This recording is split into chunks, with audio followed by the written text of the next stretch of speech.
What's up, YouTube? It's the Console Samurai with Grown Ups Gaming, and Jonathan Blow, a gentleman behind games such as Braid, and actually is going to have a new game coming out soon, came out and said that he actually felt that video games were a terrible medium for telling story, which I find to be very strange, because I've seen other people kind of agree with him, saying, well, it doesn't have the same ability to tell story as, say, a movie or a TV show, because the interactive part is broken up with these cinematic cutscenes.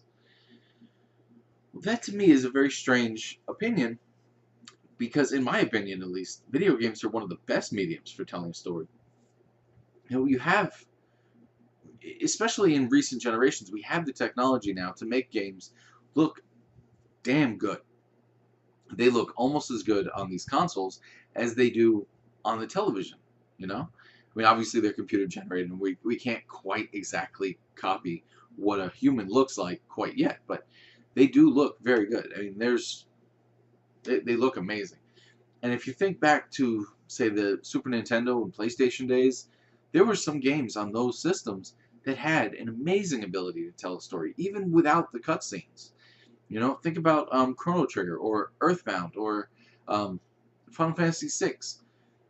Just those three games, just off the top of my head, because I see them right there, they had amazing ability to tell a story. You actually did feel for the characters when they went through trouble.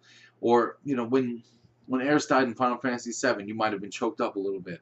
Or if you look at The Last of Us or The Walking Dead on the video games, all of these are amazing storytelling devices.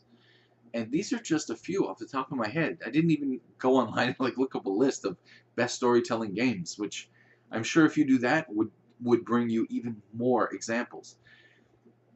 So with the ability and with the ability to tell a story just as well as a book does, it looks just as good as a TV show. I mean, obviously a fairly average TV show. But there's two other things that a book and a TV show don't have, or a movie don't have.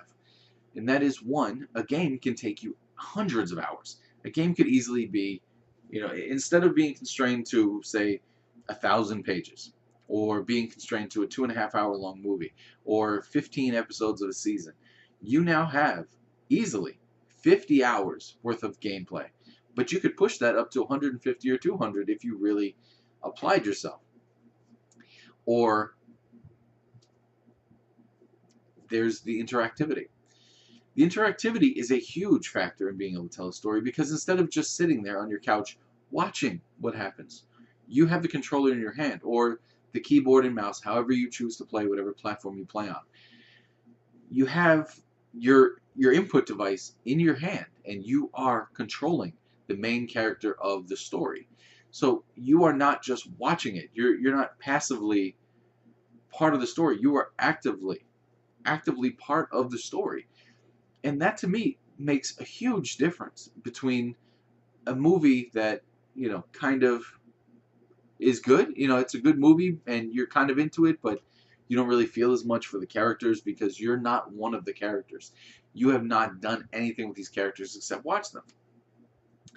I think the interactivity and the extended length of a game, coupled with the fact that we actually have the ability to make games look amazing. And we do have the storytelling ability. We've shown that in past games. I think all these things do prove that video games are one of the best, if not the best, storytelling medium we have. But tell me what you think. Do you think that video games are a great storytelling medium, or or do I see it a different way than maybe Jonathan Blow and a lot of his supporters? Tell me what you think in the comments down below. Once again, I am the Console Samurai, and I'll see you around. And I am probably going to do a blog post on this, so go ahead and check out my blog, link in the description down below. See you around.